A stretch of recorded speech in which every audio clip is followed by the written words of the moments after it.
Antes de nós entrarmos na continuidade do Devocional 2024, capítulos 52, 53 e 54, eu quero falar rapidamente aqui sobre os 3 versículos do capítulo 51 que me chamaram muita atenção. Você que está aqui hoje pela primeira vez, seja muito bem-vindo, e aqueles que estão conosco desde o início do Devocional de Gênesis, vamos até Apocalipse, parabéns! Porque você está realmente crescendo espiritualmente. Não esqueça de, nos comentários, marcar pessoas que você deseja que recebam este conteúdo. Marque os seus amigos, seus familiares, seus conhecidos e mande também aos seus contatos este vídeo que está chegando até você. No capítulo 51, no versículo 6, a palavra de Deus ela diz as seguintes palavras. Acompanhe comigo. Eis que te comprases na verdade no íntimo, e no recôndito me fazes conhecer a sabedoria. Quando nós nos alimentamos da palavra de Deus e deixamos ela construir o nosso caráter, a verdade passa a habitar no nosso interior. Isso é construído particularmente, por isso ele fala sobre o recôndito, aquele momento em que a pessoa, ela no particular, aquele momento íntimo, só ela e Deus, e não no coletivo. É importante você congregar, é importante você estar em comunhão com os irmãos na fé, mas entendendo que a sua vida e comunhão com Deus depende da sua particularidade com Ele. No versículo 10 ele diz: cria em mim, ó Deus, um coração puro e renova dentro de mim um espírito inabalável. Coração puro somente é obtido pela rendição à palavra de Deus. Consequentemente, se recebe uma mente, espírito. Quando você vê aqui falando sobre espírito inabalável, está se referindo à mente do ser humano, o espírito do ser humano. Mente inabalável, pois o espírito humano está mergulhado nos pensamentos de Deus.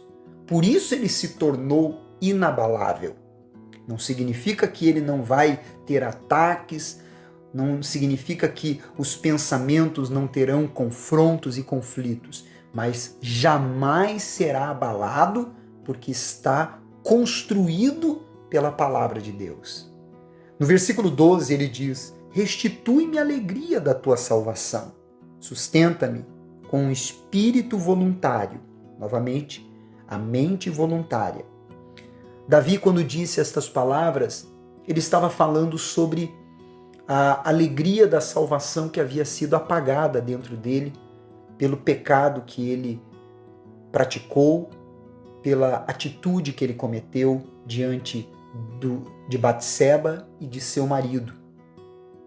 Mas o que chama atenção aqui nesta palavra é que podemos ter vários tipos de alegria. Alegria no trabalho, alegria nos estudos, alegria no entretenimento, alegria na família, mas somente Deus é que pode dar a alegria da salvação. Ela é insubstituível. Você pode ter todos os tipos de alegria, mas elas se vão, elas são levadas pelo vento ou com o passar do tempo você se acostuma com elas. Agora, quando você tem a alegria da salvação, é algo que salta para a vida eterna. É muito profundo. Bom, vamos agora ao capítulo 52, 53 e 54. Nós vamos falar hoje sobre condenação do ímpio, quando Doeg falou para Saul que Davi entrou na casa de Abimeleque. Nós vamos falar sobre a corrupção do pecador e a sua redenção e o apelo para o socorro divino, quando os zifeus, um povo, foram até Saul e disseram que Davi estava escondido no meio deles. No capítulo 52, eu sempre inicio lendo o primeiro versículo e diz: por que te glorias na maldade, ó homem poderoso, pois a bondade de Deus dura para sempre. Estava falando aqui de Doeg. Lá no versículo 2 ao 4 diz: a tua língua urde planos de destruição. É qual navalha afiada, ó praticadora de enganos. Amas o mal antes que o bem. Preferes mentir a falar retamente. Amas todas as palavras devoradoras, ó língua fraudulenta.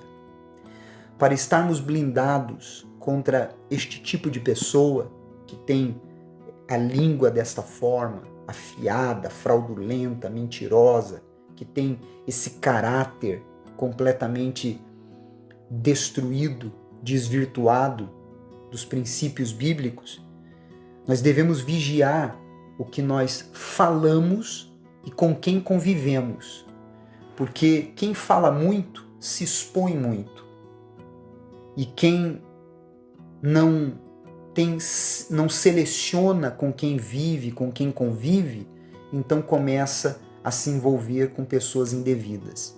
E você colhe as consequências disso. No versículo 8, ele diz assim, olha que profundo isso aqui. Quanto a mim, porém, falando agora dele, primeiro ele fala sobre Doeg e aqueles que são como Doeg, o ímpio. Agora ele fala dele. Quanto a mim, porém, sou como a oliveira verdejante na casa de Deus. Confio na misericórdia de Deus para todo sempre. É muito interessante porque a oliveira na Bíblia, ela era conhecida como a rainha das árvores, considerado um símbolo de beleza, virilidade, prosperidade, bênção divina. Quando reconhecemos que de Deus vem a nossa força e as nossas realizações, nós somos como a oliveira. Então, existem aqueles que são como a oliveira e existem aqueles que são como os espinheiros. Quais dos dois você decide ser? No capítulo 53, o versículo 1 diz: diz o insensato no seu coração, não há Deus. Corrompem-se e praticam iniquidade. Já não há quem faça o bem. Aí no versículo 2 diz: do céu olha Deus para os filhos dos homens, para ver se há quem entenda, se há quem busque a Deus. Por que ele fala filhos dos homens e não meu povo ou os meus filhos? Por quê? Porque todos nós temos a natureza corrompida adâmica, que é a natureza pecaminosa. Então, todos ao nascermos somos gerados pelo homem, nosso pai e a nossa mãe. A partir do momento em que nos rendemos ao caminho que é Jesus, então o Espírito Santo gera em nós uma nova natureza. Quando ele fala aqui sobre esse entendimento, ele está falando sobre aqueles que aceitam o caminho, decidem se render ao caminho que Deus revela. Então, quando toma-se essa decisão, ele opera dentro desta pessoa que deixa de ser filha dos homens, filho dos homens, e torna-se filho de Deus, filha de Deus. Que maravilha! Ele quer realizar essa obra em você. Para isso, decida-se render-se, se decida render a sua vida a Ele de fato e de verdade, para que então Ele possa gerar em você a natureza divina e não mais a natureza adâmica e pecaminosa. No versículo 3, ele diz: todos se extraviaram e juntamente se corromperam. Não há quem faça o bem, não há nem sequer um. Embora, quando nós recebemos a natureza divina, a natureza de um filho de Deus, não significa que nós não vamos pecar.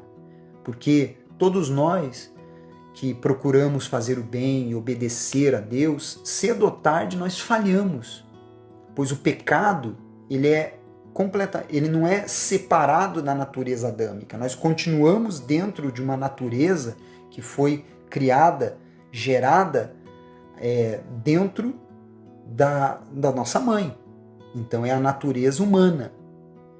E quando nós reconhecemos que precisamos de um Salvador, então pela graça e misericórdia do Senhor Jesus, somos redimidos dessa natureza.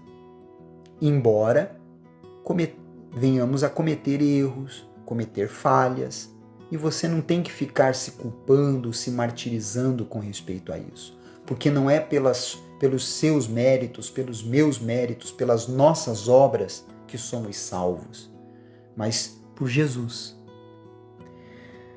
No capítulo 54, ele fala sobre livramento de problemas e ameaças. Todos enfrentamos momentos assim. Eu quero ler o primeiro versículo para você, que diz: Ó Deus, salva-me pelo teu nome e faze-me justiça pelo teu poder. Às vezes, Deus nos protege de inimigos físicos, de ameaças humanas, infortúnios de enfermidades, acidentes. Em outras ocasiões, Ele nos protege de aflições espirituais. Jesus, inclusive, Ele nos ensinou a orarmos. Ele disse no Pai Nosso: livra-nos do mal. Está escrito isso em Mateus capítulo 6, versículo 13.